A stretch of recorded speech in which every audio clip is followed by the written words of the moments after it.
العالمين والعاقبة للمتقين ولا عدوان إلا على الظالمين وأشهد أن لا إله إلا الله وحده لا شريك له وأشهد أن محمدا عبده ورسوله صلوات ربي وسلامه عليه. أما بعد عباد الله khudbadeena maanta waxay ku saabsan tahay dadkeena Soomaalida meelaha isugu yimaadaan ama walad iyo waalid ha noqdo ama ummado badan ha noqdeeno jumca iyo jamaacadka iyo goobaha wanaagsan aan isugu imaano duco yar oo qiimo badan hadalka inta la furin yaa lagu bilowdaa tawfiiqda Allahna waafajiyo kelimadaas waxaan jeclaystay marka khudbada bal inaan ku soo qaato tawfiiqda Allahna waafajiyo maxay ka macno tahay khudbadeena maanta waxay ku saabsan tahay tawfiiqda waxa la yiraahdo culimadu marka ay taariifiyeen tawfiiq waa in Ilaahay garabkaaga galo inta bay ku kooban tahay an yakilaka Allah ila nafsik inuna rabbik naftaada ku tala saaranin lidalik فاطمة بنت محمد صلى الله عليه وسلم رضي الله عنها وارضاها نبي وحو شاغي عليه الصلاه والسلام فاطمة دردارن إن كو شاغي إن إيغا دغيسато ma ku dhibaysa subaxdii iyo galabtii waxaad ku duceysatay ya hayy ya qayyum bi rahmatika astaghith aslih li sha'ni kullahu wa la takil ila nafsi darfata ayn ilaahay waxaad weydiisatay in umurtaada uu hagaajiyo garabkaagana una ka bixin tawfiiqda inuu ilaahay ku waafajiyo waxay ka macno tahay inuu ilaahay garabkaaga galo tawfiiq la'aantuna waa inuu ilaahay garabkaaga ka baxo hawl baad qabanaysaa shaqaad qabanaysaa waxbaad samaynaysaa waxa aad samaynaysaa haduuna rabbi kula jirin guusheeda gaarmaysa tawfiiqdu marka xagee ka muuqataa aakhirada adduunyada way ka muuqataa amal saalix adigoo samaynaya hadaad is aragto macnaheedu waxay ka dhigan tahay ilaahay baa kula jiro ilaahay baa ku waafajiyay ilaahay baa garabkaaga ninba nabigu yimid calayhi salaatu wasalaam su'aal buu weydiiyay wuxuu yaa rasuulullaahi nin weyn oo daa'ibana xanuun nagu jira waxaan jeclaan lahaa laylatul qadriga inaan raadiyo waxaad ii sheegtaa habeenada kamid la Allah ay waafiqni habeenka ku dadaal dhow waxa laga yaabaa inuu ilaahay waafajiyo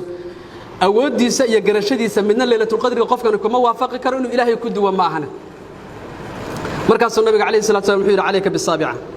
habeenka 7 meelaha ka raadi inuu habeenka istaago oo uu tukado oo uu laylatul qadri waafaqo 82 sano dambigiisa wixii uu sameeyo kala la dhaafo ama ajirkeeda la siiyo waa tawfiiq ilaahay baa garab galay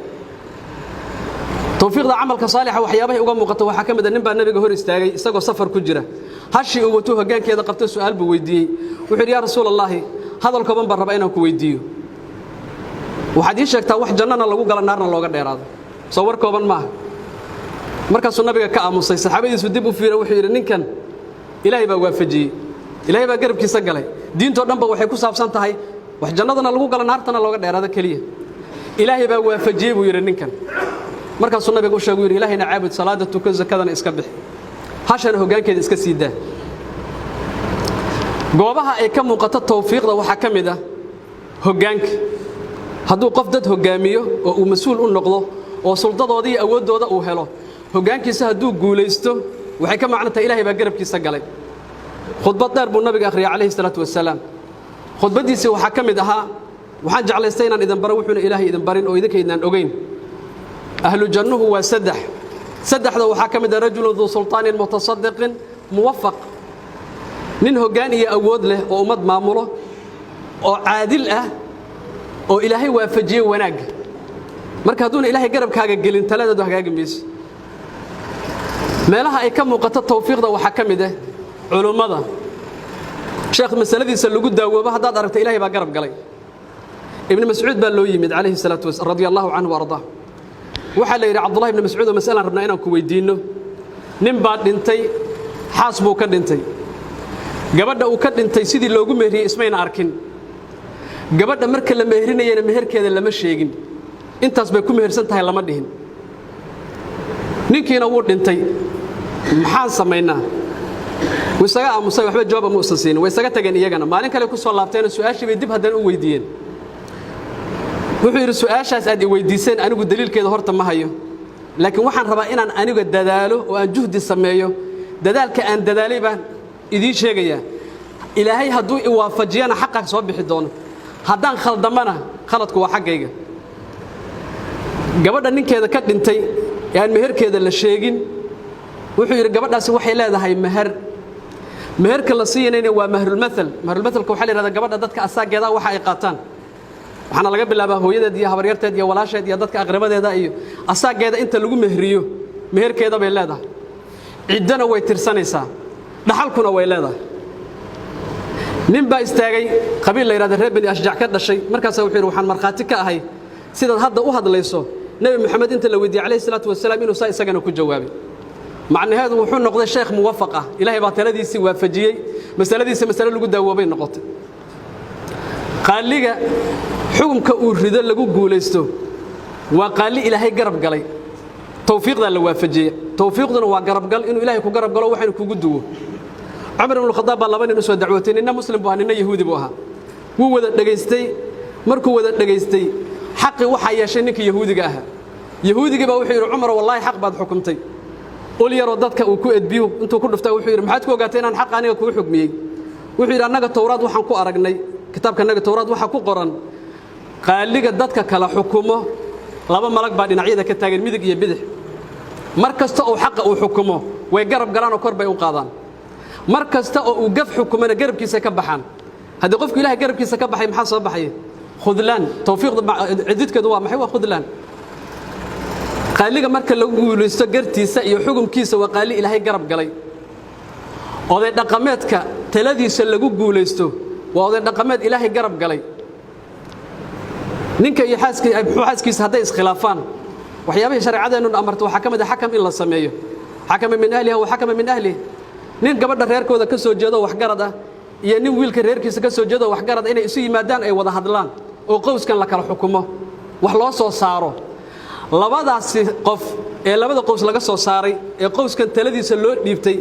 hadii ilaahay tawfiiqda waafajiyo reerkan uu guuleysanaya حكم من أهله وحكم من أهله لكن مع شرط أن يريد إصلاحا يوفق الله بينهما إن يريد هذا أما زوجين كهن نقضانا ما حكم كهن نقضو لبعضه ضبك كي نقطبه كي إلهي كدوه قرب كيسا إلهي كمحوها قليا ونكو قولي سنية لما مركز اسكو صدو دوبتا هذا الكاسي وحكو صباحي أرجع التوفيق ده الله أنه وافجيه إنه معنى هذا طه إلهي قرب كأنه هقله هول بان هيناي هوش أن هينو إلهي هنقو قرب قاله taasi marka waxay qiimo weyn u tahay qofka muwaffaqa ah ama hogaan ha noqdo ama qaali ha noqdo ama nabadoon ha noqdo ama aabba ha noqdo ama shakhsi naftiisa ha noqdo waxa ugu qiimaha badan waxa kamid ah tawfiiqda inta lagu waafajiyo inta aadan dhimanin qof dhintay tawfiiq ma helo moogtahay inta aadan dhimanin in tawfiiqda ilaahay ku waafajiyo nabigeena kaleey salaatu wasalaam wuxuu sheegay qofka uu ilaahay wanaaga la doono wuxuu shaqo uga dhigaa khayrka yastacmiluhu fil khayr marka su'aal weydiin nabi ya rasuulallah sidee khayrka shaqo looga dhigaa markaas wuxuu yiri waxa khayrka shaqo looga dhigaa inuu ilaahay waafajiyo amal wanaagsan inuu sameeyo inta uu dhimanin ka hor inta uu san dhimanin ka hor amal wanaagsan in la waafajiyo ilaahay waxa weydiisanayna tawfiiqda inuu waafajiyo waa kalimad aad qaali waa ilaahay inuu garabkeena galay ka dhigantahay inuu ilaahay garabkeena galo الله وصلى وسلم على النذير البشير محمد بن عبد الله كما أمركم الله في كتابه إن الله وملائكته يصلون على النبي يا أيها الذين آمنوا صلوا عليه وسلموا تسليما اللهم صل على محمد وعلى آل محمد كما صليت على إبراهيم وعلى آل إبراهيم وبارك اللهم على محمد وعلى آل محمد كما باركت على إبراهيم وعلى آل إبراهيم إنك حميد مجيد اللهم اغفر للمسلمين والمسلمات والمؤمنين والمؤمنات الأحياء منهم والأموات برحمتك يا أرحم الراحمين وقم الصلاة